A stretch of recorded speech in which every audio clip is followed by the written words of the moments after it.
हथवा में लेके नहीं पूजावा के थाली अपन खोल देहू बाजार के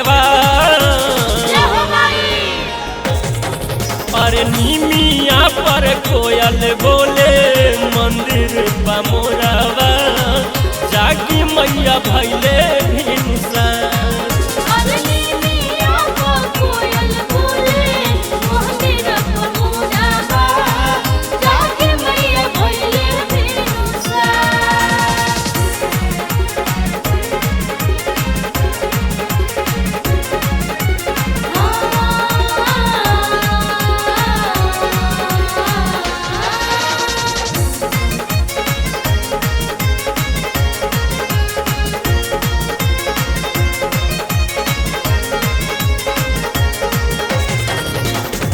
चरण पखारब तोहर लेके गंगा जल से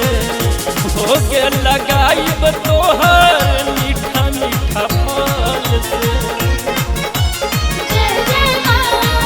चरण पखारब तोहर लेके गंगा जल से भोगे लगाइब तोहर मीठा मीठा फल से जागिए भवानी हम करब पूजैया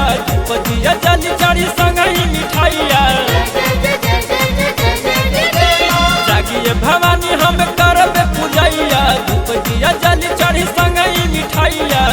लेके आइल बानी अड़हुल के हार अरे नीमिया पर कोयल बोले मंदिर बमोरावा जागी मैया भैले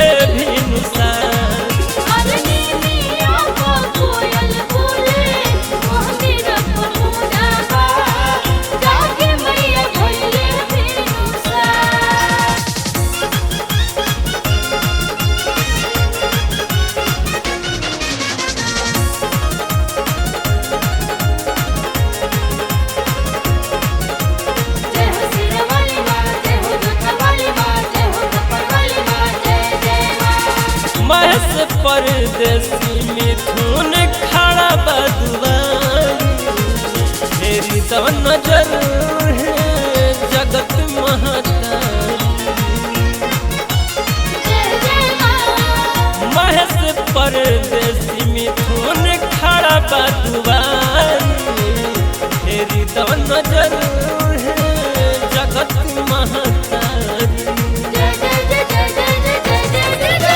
सबरे सेवक तोहर करल निहरवा खड़ा होके तोहरा मंदिर के ओ सरवा सबरे सेवक तोहर करल निहरवा खड़ा होके तोहरा मंदिर के ओ सरवा कर सबके नियम स्वीकार अरे नीमिया पर कोयल बोले